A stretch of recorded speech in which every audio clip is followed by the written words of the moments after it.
Thank you very much. My name is Ryan Looper. I'm the CEO for Sacramento Steps Forward. We're a homeless service agency that works in collaboration, the ingenuity of our community to bring together the best approach and services with our partners to end homelessness in our community. And before I get too much into the report itself, this is a HUD mandate that every other year we do a full census, a full count of those that are experiencing homelessness in our community. This is a mandate that requires the support of numerous individuals and agencies. So I want to take the time to thank those individuals that not only partner with us on taking this census, but also partner with us every day of the week and year as we have the heartfelt pursuit to end homelessness for those individuals in our community. Let me start by acknowledging our County Board of Supervisors Chair, Don Natoli. Don, thank you so much. Also, Sacramento Mayor, Darrell Steinberg.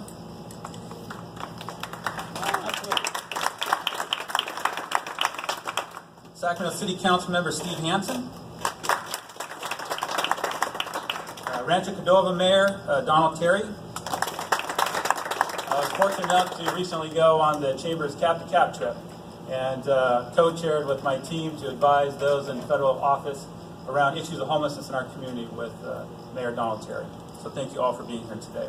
I also want to thank my board of directors, Sacramento Steps Forward, and for the team. My chair is here today, Matthew Kiesling, who is with Taylor and Wiley. I know Matthew's behind me somewhere. But I also want to thank really the heart and soul of Sacramento's approach to homelessness, which is the continuum of care. And if I could have the members, the service providers that work on this every day, and Cindy has often said at the county, there's the big C for continuum of care, the small C. So there's those that receive HUD funding, and there's all of us that work on this issue every day. So if I could see a raise of hand of those that are part of that process every day.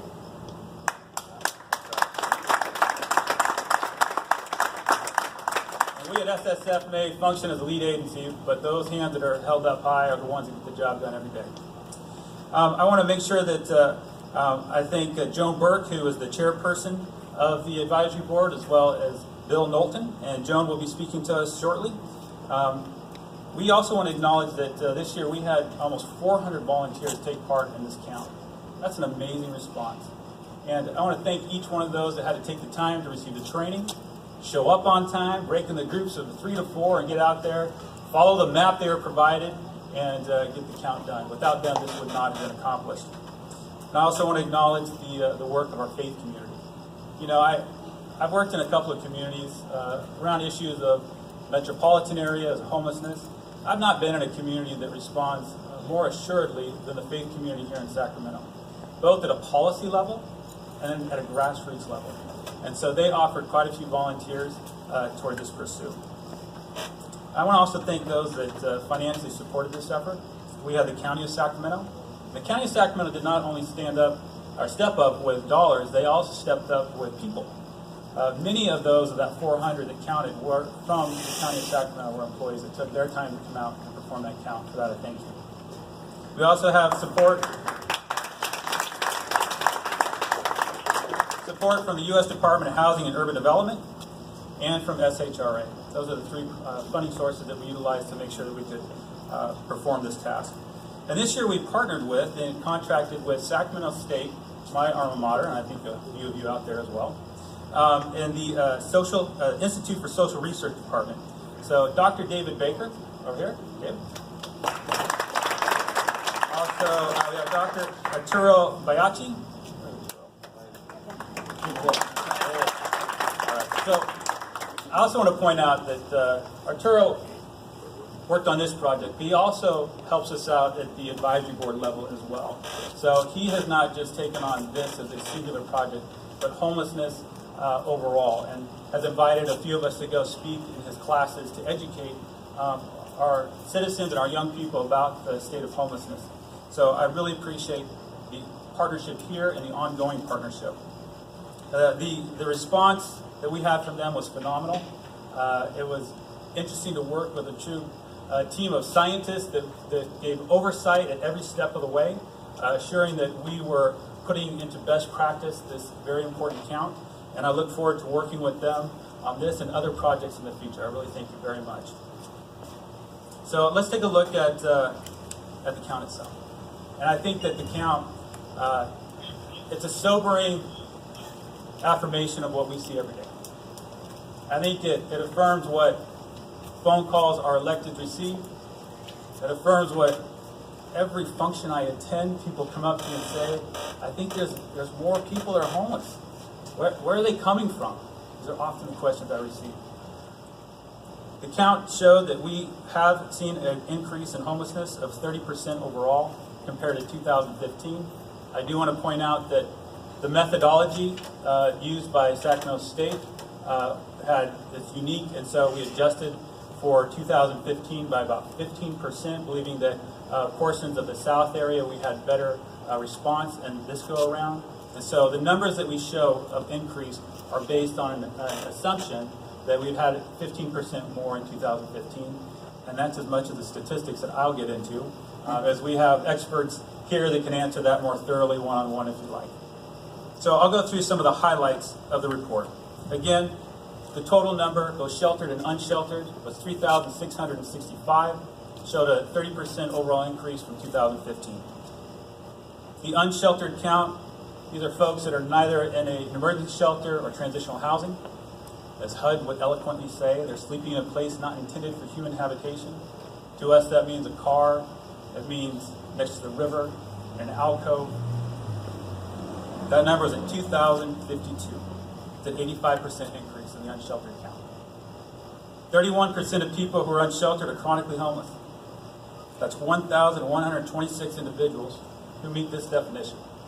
They have a diagnosed disability, and the total length of homelessness is the equivalent of a year. When you look at how we are prioritizing our response to homelessness as a community, the dollars that my office managed come from HUD, and we are told to target the most chronically homeless. So we've set up our system to do just that. So that those that receive a subsidized housing apartment, albeit they few, would meet that criteria. Also, you hear the conversation with our partners at the county of Sacramento, City of Sacramento, talking about frequent users. These too are individuals that are of highest need. I think this data tells us that we are heading in the right direction to stay the course, to refine our efforts, and to work in partnership with one another to assure that that 31% are addressed. 50% increase, and this one hurts because we worked hard on our partnerships and addressing veteran homelessness. 50% increase in the number of veterans for a total of 469 individuals. Now there's still 13% of the overall population as they were in 2015, but those numbers are higher than we had in 2015. Now the majority of those individuals were also unsheltered. Overall, 22% of the total population experienced connection with foster care systems. And I tended to mistakenly associate foster care with kind of our transition age youth, but truthfully it covered all ages. Those who have been continuously homeless tended to be substantially older and living near riverways, American River Parkways, and those areas. Are chronically homeless between 55 and 64 also were more likely to report being a veteran and suffering a disabling medical condition. And though the chart I'm sure you can't see from there, at the bottom will indicate some of the barriers that individuals identified for them to gain stable housing or employment. Looked at 57% identified mental health issues. I will preface this by saying that these were self-identified challenges that individuals said that they had. Oftentimes in our process we have third-party verification, but find that for the most part these are pretty close to the reality of what we're facing. 56% identified an addiction to drug or alcohol. 46% identified post-traumatic stress disorder, and 34% identified a medical condition. Now the one area that I want to have a triumph in, but I'll take it for about 2 seconds before Susie Dotson with WIN would remind me. Transition age youth count was down. So it now accounts for about 6%, 242 18 to 24-year-olds were counted. We also had a reduction of about 25% in families experiencing homelessness. 95% were in shelters. That's good news no matter what. But the truth is both these populations frequently are episodic, meaning they are housed maybe with family or friend, and then they're literally homeless. Finding the count for these individuals can be difficult. Many times a family would be in a car or an area that it's not easy in an account like this to truly go in and conduct the interview. But we are happy that at least these numbers show a decrease, and we're looking forward to working with the Institute of Social Research to further examine this and also the subpopulation unique to our LGBTQ population. We want to take a closer look at that. Some of the troubling trends that we did identify, given the racial composition of Sacramento County and a disproportionate percentage of people experiencing homelessness are of color. African Americans represent 10% of our overall population, but 30% of the homeless population. Native Americans represent 1% of the overall population and 5% of our homeless population. Males, 66% of the population. Women are at 32%, and we've seen that percent of the population stay pretty consistent these last 2 years through our outreach efforts as well. Transgender was at 2%. Now, as troubling as these numbers are, feeling that this tide is somewhat overwhelming at times, it's on par with California. And as the continuum of care point in time counts come in throughout California, we're finding other areas are having increases as well. Specifically in Alameda County, a 39% increase.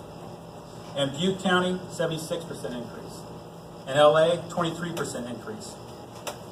So while we are in unfortunate good company, this, in my opinion, is a West Coast issue for many of the same reasons, specifically in California.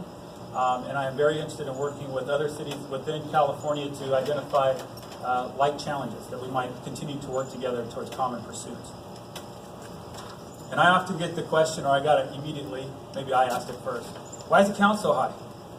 Because I'm the guy that's got to go to this podium and tell the community the count is higher than we had anticipated, or that we maybe wanted. There's some rational reasons that have to do with the count itself. Partly, we, for a year and a half prior to this count, unlike any other time, had outreach staff in partnership with other agencies as well that had outreach. We were partnered with law enforcement from the county and cities of Sacramento, as well as the Parks Department. We were partnered with the elected officials and asked them, in your constituents' hall, where are the locations they're identifying as having challenges? We had all of this intel going into this process. We were able to turn in this information closer to the count, so our information was more real-time than ever before, and I thank Sac State for allowing us to do it. I know the turnaround was not easy. As David gives me the assuring nod of yes, that was not easy.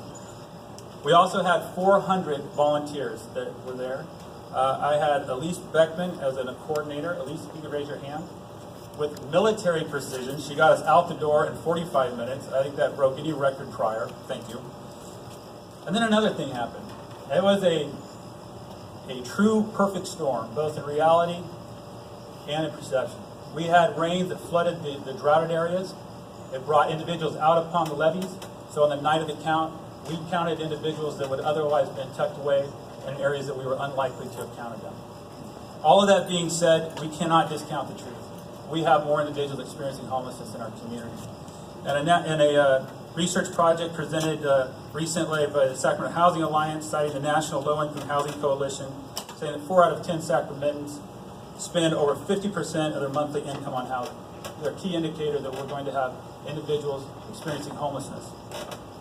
This disparity in housing availability, we're about a 2% vacancy rate currently, and as we try to identify those units to house individuals, we have an increase in rent and in mortgage, causing a greater number of our local Sacramentans to become homeless. We have 70% of those that we work with and talk to in our outreach that identify as being from our town. These are our people that are becoming homeless. And as we have this downward force of mortgages rising and rent rising and the capacity dwindling, it will cause our homeless rates to rise and make more difficult the housing of those that are in the service of working with these individuals. But there is hope. Saturday I read an encouraging article about a CHP officer that's newly minted to the department. He was interesting. He's a local gentleman. He was a veteran. He fell on hard times as a young man. He talked about the disparity on the street.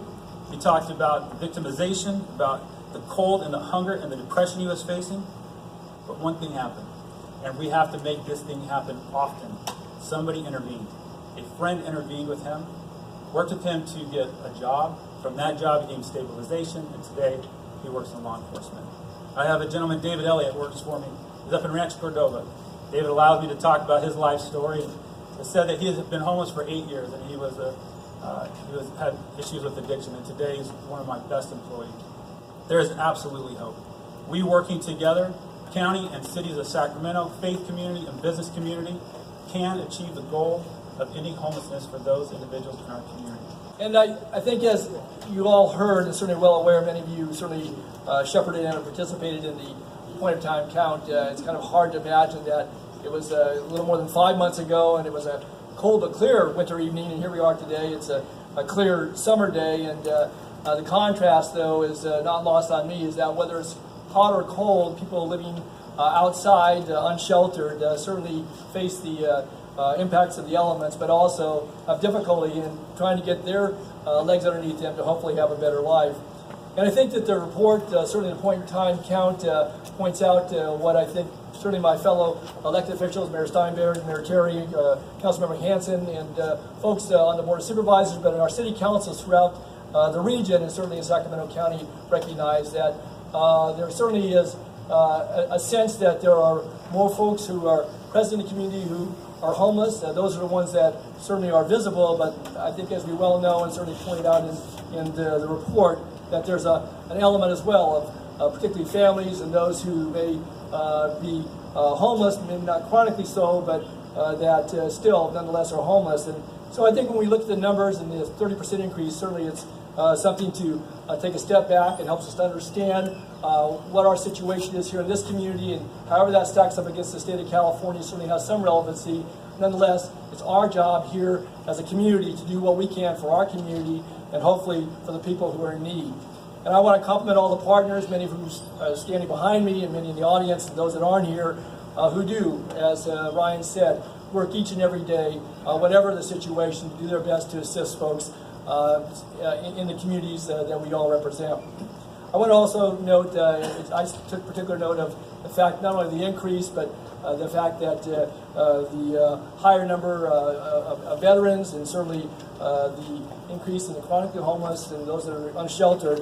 And I think it says to us, it just again amplifies once again what you're going to hear from others here, the need to continue to press forward, to do what we can each and every day, but to hopefully have this continuum, whether it's small c or big C, of care that allows us to get to the core issues that may be following folks as they either enter homelessness or in some cases have been in homelessness for a long, long time, to hopefully find them shelter, to help them by putting our arms around them with this continuum, to assist them in a way that gets them back in a situation where hopefully they're not only have housing, they have the support that they need, and they have a quality of life that we would all want for ourselves, for those around us, and certainly for community members who are homeless.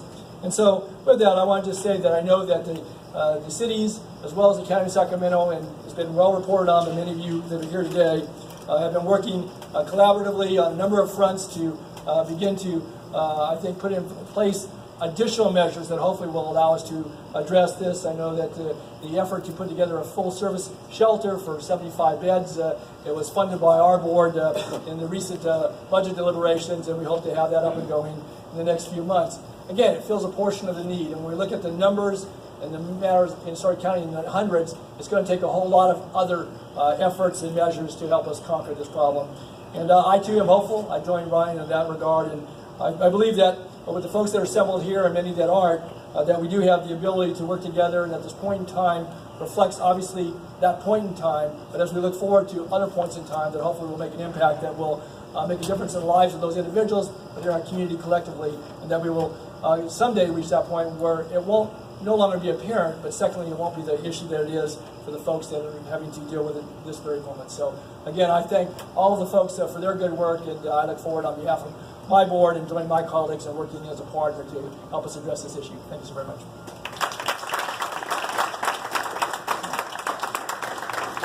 Let me now invite to the podium our Mayor, Darrell Steinberg.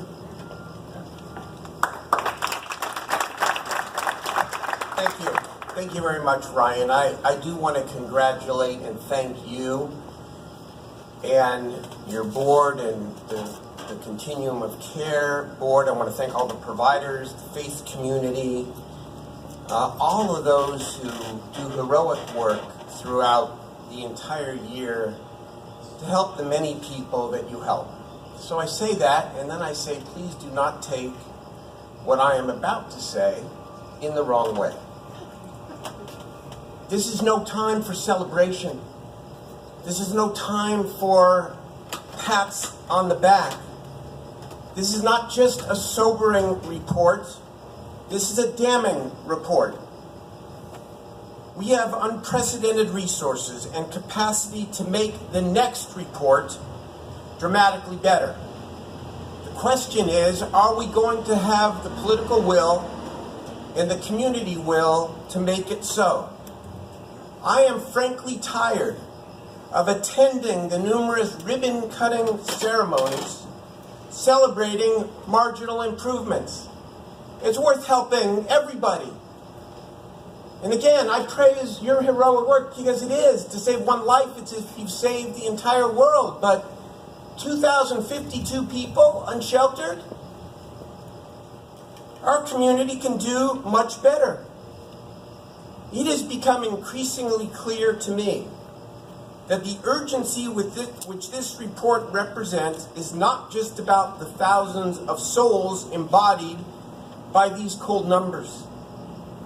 The broader community, Councilmember Hanson represents District 4, see the Downtown Partnership and others here. The broader community is suffering too. There is no contradiction between compassion, commitment, and action for the homeless and a rightful community demand that law enforcement prohibit unlawful acts or behavior that is hostile or threatening to residents and businesses. While there may not be a magic cure to 100% ending homelessness, dramatically improving it is well within our grasp. And 61% of this problem, as the report describes, lies within the city of Sacramento. We cannot stand by and hope that it just gets better. It begins with a cold water in our face acknowledgement that if 469 veterans or 2,052 real people were lying on the streets bleeding because of broken appendages, broken arms or legs, that we would declare a health crisis and a public health crisis, and we would achieve getting those 469 veterans and 2,052 real people off the streets. And it wouldn't take a year or 2 years. It would take days or weeks.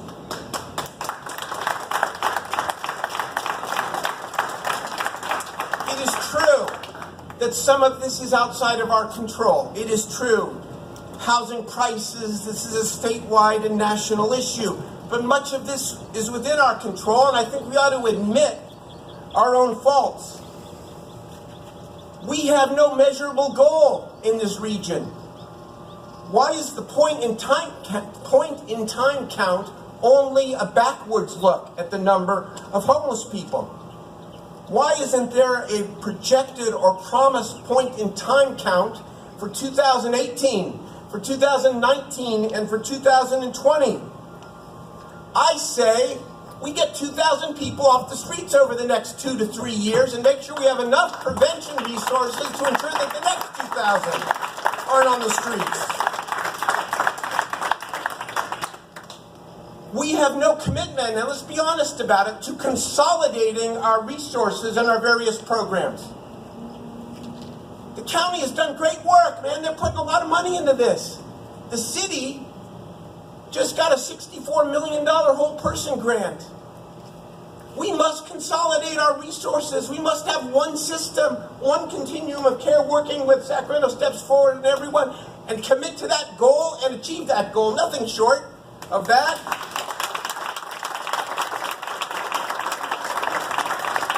We know what works, and it's represented by Quinn Cottages. It's represented by the great providers that have helped get hundreds of people off the streets. It's assertive outreach, including street outreach. It's case management. It's supportive services, mental health and substance abuse services. We especially why the city and county need to be working together. And it's housing. We set aside 1,755 street units some months ago. Let's get going on that. Simply put, this report is a call to action. No excuses, no boundaries. The only thing that matters is to dramatically reduce these numbers. Let's get at it. Thank you.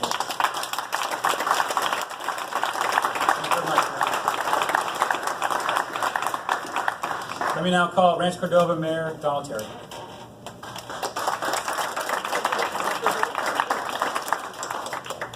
Well, thank you, everybody. I have to follow that, I guess. Daryl, thanks for your passion on this. A lot of us have been working for a lot of years to try to address these issues. I think part of this is we're counting better than we did in the past. I think most of these people were homeless 2 years ago. We just didn't admit it, and we didn't know it. And now we do, and it should give us even more of a reason to think the way Daryl does. That this is a crisis. This was a crisis years ago. It's a crisis today. We've had a housing crisis in this state for the last decade. We're 2 million housing starts behind, and we have a third of the resources that affordable housing developers had 10 years ago. We have Prop 1C money from the state that is gone. We don't have redevelopment anymore, and we have a president and a HUD secretary in Washington that say, cut CBG to zero, cut home funds to zero. All of the most of the resources that affordable housing developers had are gone or dwindling. So the state needs to step up. They need to look at new ways and new sustainable funding sources. There's been bills in the state legislature every year since redevelopment went away, and they've never made it through. I know at the county level and at the region level, we've talked about a recordation fee or a county housing trust fund.